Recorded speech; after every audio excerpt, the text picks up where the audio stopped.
Reach for the speed, reach for the whistle, go where the rail may run. Reach for the words, reach for the story, follow the rainbow sun. To a shining time station, where dreams can come true, waiting there for you.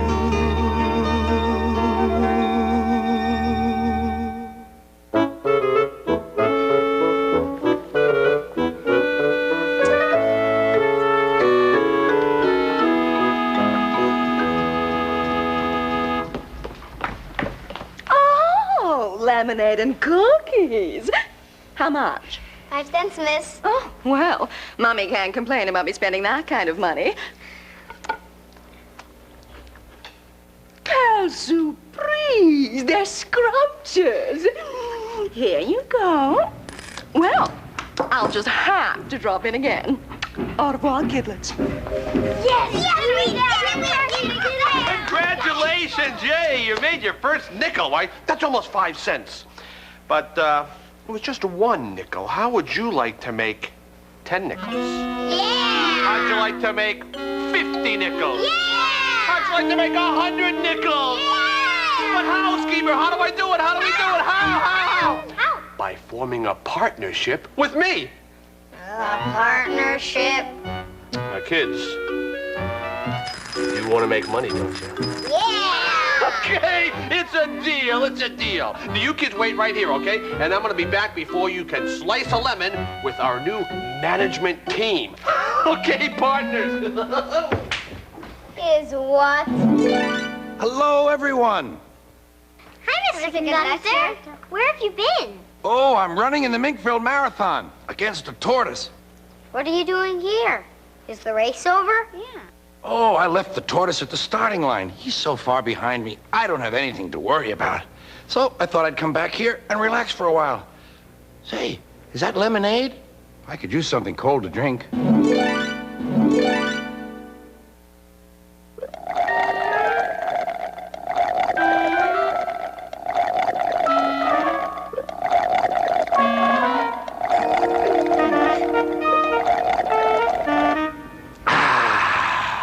That's better.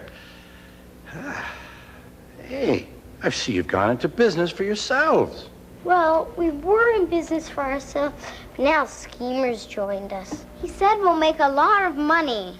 I don't like the sound of that. But he's our partner. Now let me see. That means he's one part and you're another part. And if one part doesn't get along with another part, then you'll have to part. And if the two parts are apart, how can I tell you apart? Oh, this partnership business is very confusing. If things keep going like this, you'll end up like Donald and Douglas in the brake van. Who are they? You don't know the 2 Scottish twins, Donald and Douglas? Of course you don't know Donald and Douglas, because I haven't told you about Donald and Douglas. Or was it Douglas and Donald? Do you have time to tell us a story? I mean, aren't you supposed to be running a race against the tortoise? Don't worry about him. He probably isn't even to Point Pokey yet. Now, where was I? Oh, yes. Donald and Douglas. Donald and Douglas are twins and had arrived from Scotland to help Sir Topham Hatt, but only one engine had been expected. The twins meant well, but did cause confusion. Sir Topham Hatt had given them numbers, Donald 9 and Douglas 10, but he was still planning to send one engine home.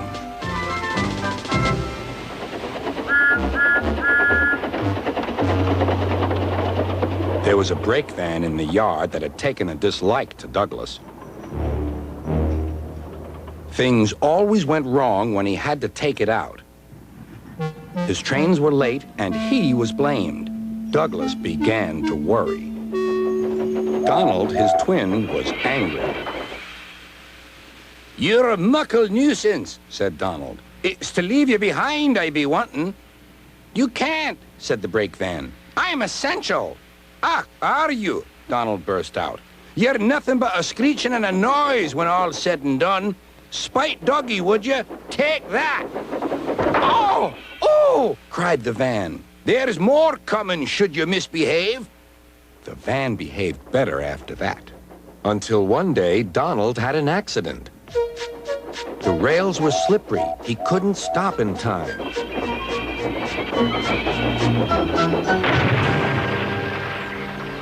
Donald wasn't hurt, but Sir Topham Hatt was most annoyed. I am disappointed, Donald. I didn't expect such clumsiness from you. I had decided to send Douglas back and keep you. I'm sorry, sir, said Donald. I should think so, too. You have upset my arrangements. Now, James will have to help with the goods work while you have your tender mended.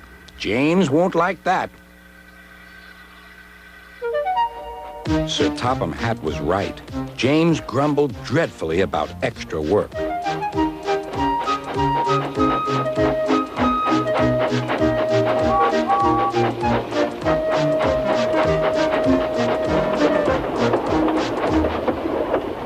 Anyone would think, said Douglas, that Donald had had his accident on purpose.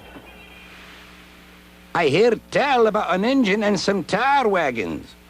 Shut up, said James. It's not funny. He didn't like to be reminded of his own accident. Well, well, well.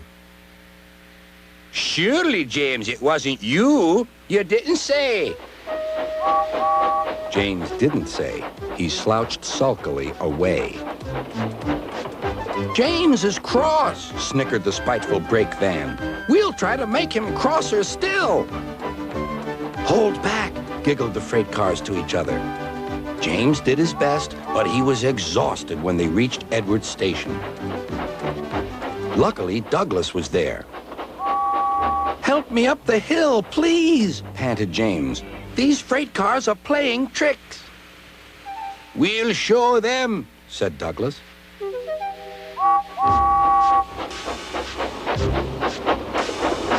Slowly but surely, the snorting engines forced the freight cars up the hill. But James was losing steam. I can't do it! I can't do it! Leave it to me, shouted Douglas. The conductor was anxious. Go steady! The van's breaking! The van was in pieces. No one had been hurt, and soon Edward came to clear the mess. Sir Topham Hatt was on board. I might have known it would be Douglas, he said. Douglas was grand, sir, said Edward. James had no steam left, but Douglas worked hard enough for 3. I heard him from my yard. 2 would have been enough, said Sir Topham Hatt. I want to be fair, Douglas, but I don't know. I really don't know. Sir Topham Hatt was making up his mind about which engine to send away, but that's another story. So, as Donald and Douglas learned, sometimes it's better to go about your business and not get sidetracked by the likes of a nasty brake van. Fellow partners and soon-to-be lemonniers, gather round while I introduce to you our new management team. I'm speaking of my nephew, Little Schemee!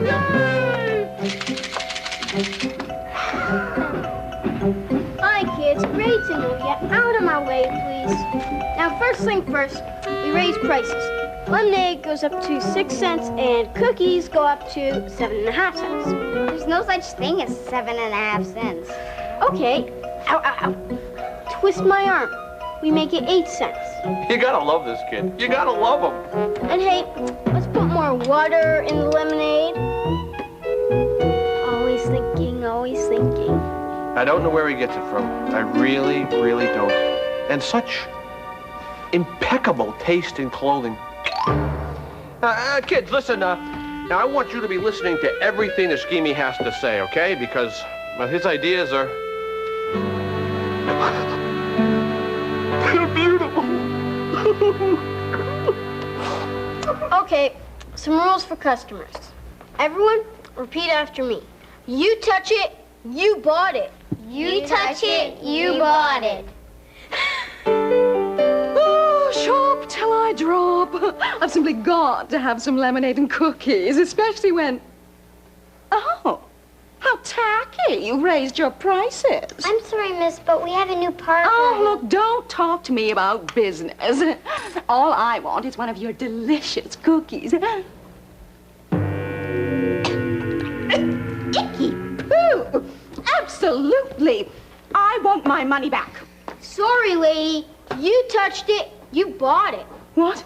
But that's crazy. These cookies are disgusting. Hey, what's going on here? Uncle Schemer, this lady's mad about the way I'm cheating her. I just had a perfectly dreadful cookie. Hey, come on, lady. Those are the best cookies this side of Dilly Lick. Really? Mm-hmm. And could you swallow one? Hey, as long as it's not my pride, I can swallow anything.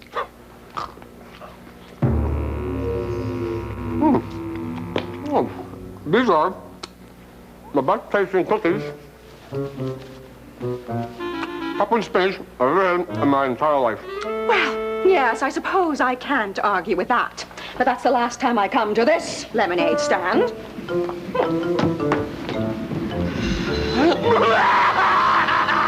Give me that drink! Schemee! Come on, move it! Yes, Uncle Schemer? Schemee, you're a genius. Genius. Those things are so bad, no one's gonna take them, so we can continue to sell them over and over and over again. Oh, hello, Schemer. Have you seen Stacy Jones? I've just got to find out what time the train from Cloggyville arrives. I'm expecting friends in for my garden party. Let me introduce to you my young nephew, little Schemee. It's a most sincere pleasure to make your acquaintance, Miss Smoot. Oh, what a darling little boy. I heard you were in town visiting your uncle this week. Oh, is this a lemonade stand? Oh, how wonderful. Ma'am, I'd be most honored if you let me and my good friends sell you our lemonade and cookies for your party. Oh, that would be perfect. Well, in that case, what the heck are we waiting for? Why don't we step outside, Schemee, and draw up a contract?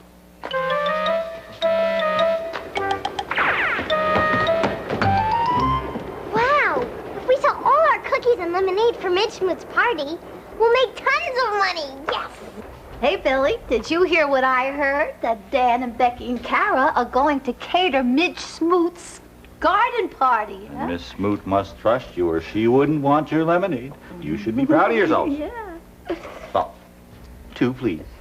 I don't think that's such a good idea. You see, yeah, maybe you should wait until we make a new batch of stuff. Why, you've got plenty here.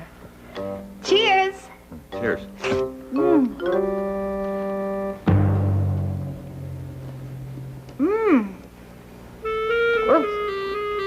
Very interesting. Interesting. Maybe some lemonade would be good. Yeah.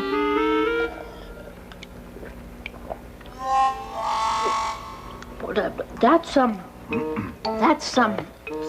lemonade. That's lemonade. That's okay. You don't have to finish it. You're probably not all that hungry. That's right. We just had a big meal. Yeah. Maybe we'll have some later. Yeah, later. Yeah.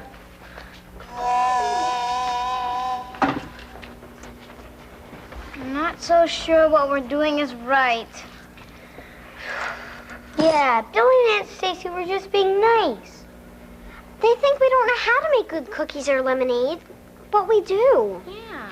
And we aren't, because we got too greedy. Pretty classy, eh?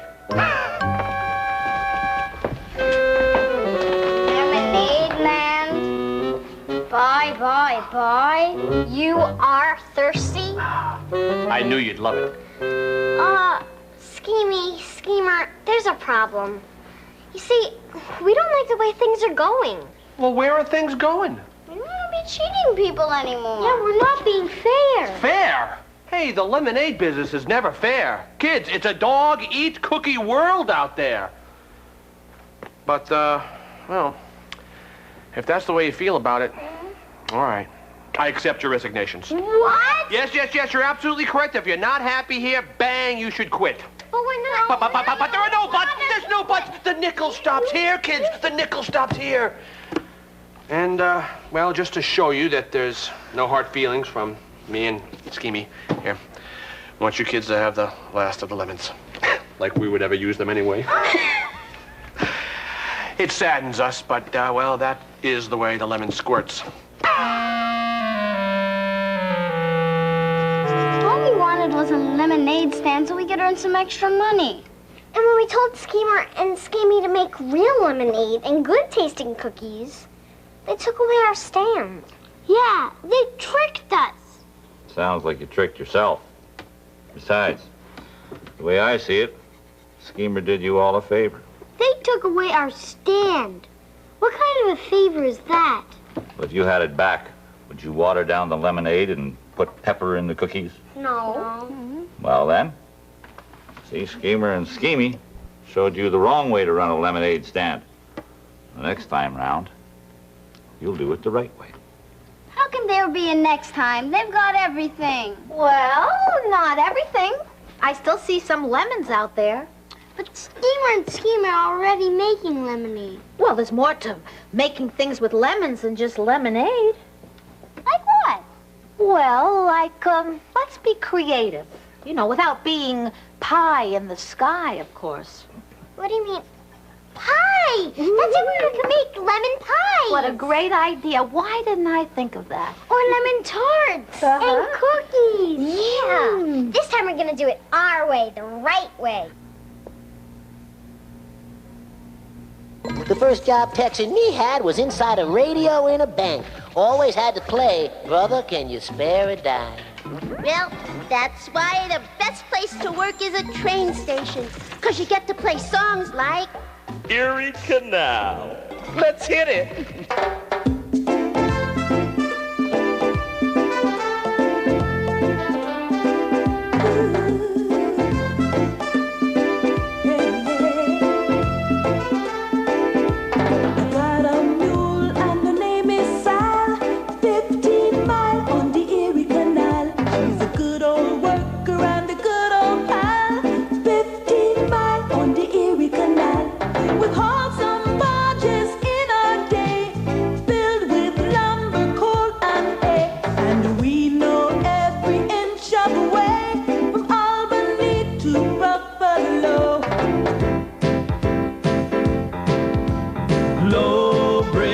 Everybody down, low bridge, for we're going through a town. And you'll always know your neighbor, you'll always know your pal, if you've ever navigated on the Erie Canal.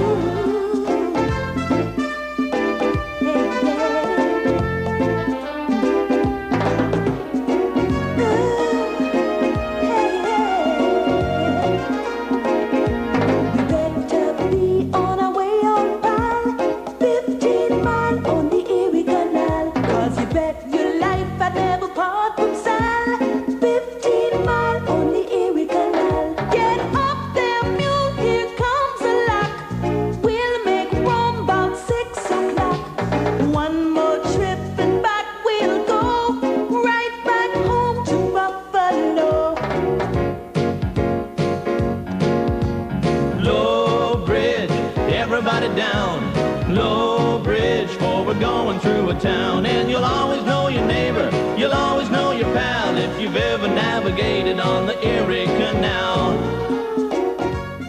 Everything but lemonade. Well, that's original, I must say. We thought of it. Everyone is pulling together, I see. Splendid. Now I just have to figure out how to tie this knot. So, Mr. Conductor, who won the race? The race? Oh, yes, the race. Well, it was close. It was so close that we both won. You and the tortoise both won? Yes. His coach, who kept cheering him on, said it was a tie. And speaking of ties and pulling together, I have to say the engines on the island of Sodor have really pulled together. There! I've got it! Why? What have they done? Let me try one of your lemon pies and I'll explain.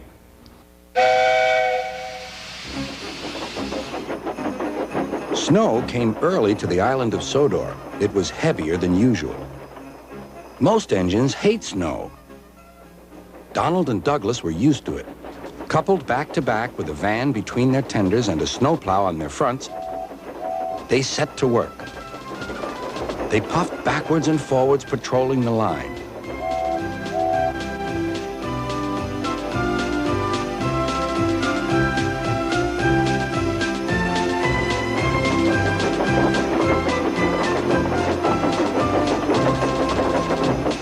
Generally, the snow slipped away easily, but sometimes they found deeper drifts. Presently, they came to a drift which was larger than most. They charged it and were just backing for another try when... Help! Help! Lord sakes, Donald! It's Henry! Don't worry yourself, Henry. Wait a while. We'll have you out. Henry was very grateful. He saw all was not well. The twins were looking glum. They told him Sir Topham Hatt was making a decision. He'll send us away for sure. It's a shame, said Percy. A lot of nonsense about a broken signal box, grumbled Gordon. That spiteful brake van, too, put in James. Good riddance, that's what I say. The twins were splendid in the snow, added Henry. It isn't fair. They all agreed that something must be done, but none knew what. Percy decided to talk to Edward about it. What you need, said Edward, is a deputation. He explained what that was. Percy ran back quickly. Edward says we need a depot station. Of course, said Gordon. The question is... What is a desperation? Asked Henry. It's when engines tell Sir Topham Hatt something's wrong, said Percy.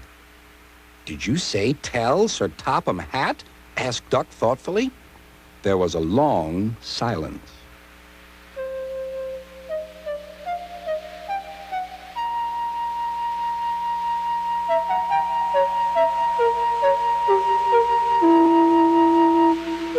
I propose, said Gordon, that Percy be our disputation. Me? Squeaked Percy. I can't. Rubbish, Percy, said Henry. It's easy. That's settled then, said Gordon. Poor Percy wished it wasn't. Hello, Percy. It's nice to be back. Percy jumped. Yes, sir. Yes, sir. Please, sir. You look nervous, Percy. What's the matter? Please, sir. They've made me a desperation, sir. To speak to you, sir. I don't like it, sir. Sir Topham Hatt pondered. Do you mean a deputation, Percy? Yes, sir, please, sir. It's Donald and Douglas. They say, sir, that if you send them away, sir, well, they'll be turned into scrap, sir. That would be dreadful, sir. Please, sir, don't send them away. Thank you, Percy. That will do. Later, Sir Topham Hatt spoke to the engines. I had a deputation. I understand your feelings, and I've given a lot of thought to the matter. He paused impressively. Donald and Douglas, I hear that your work in the snow was good. You shall have a new coat of paint. The twins were surprised. Thank ye, sir. But your names will be painted on you. We'll have no more mistakes. Thank ye, sir. Does this mean that the both of us? Sir Topham Hatt smiled. It means... But the rest of his speech was drowned in a delighted chorus of cheers and whistles. The twins were here to stay.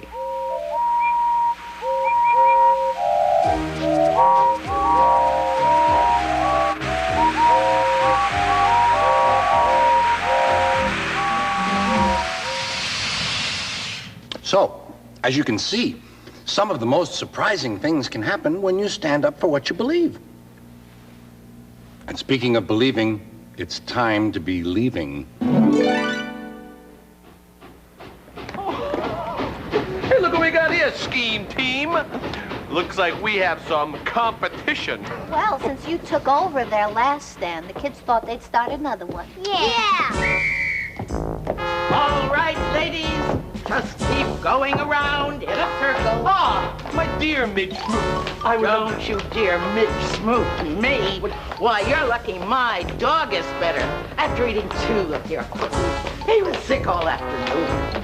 Well, it's hardly our fault that the dog got sick. It wasn't our fault to maybe think. Oh, just be quiet, you little twerp. We are going to keep marching until this stand is under new management. We'll stop people from buying anything. Ladies? Wait a minute. You don't mean the arcade. I mean, no more money for the jukebox. People can't buy cheese. And I want my money back. New management. Come on. Go. Come on. Here it is. Here's the new management right over here. Ladies, hold your fire. Miss Smoot, we were wondering if you're still gonna have your garden party. Oh, I'd love to, but I don't have any refreshments for my guests. Oh, but we do. See, we have everything but lemonade. Oh. And we have a policy. What kind of policy, dear? Well, we say that honesty is the best policy. Yeah. Oh, it'll be a pleasure dealing with honest people once more. Ladies, we have accomplished our mission. Kids, we'll see you at the garden party. As for you, schemer, if you ever try, or even think of trying, or consider pulling such a stunt again, I personally will bring every member of the Friends of the Flowering Cactus Ladies Auxiliary down here to pick at your arcade. And that is no joke. Oh. Wait a minute. Friends of the Flowering Cactus Ladies Auxiliary? My mommy is in that group.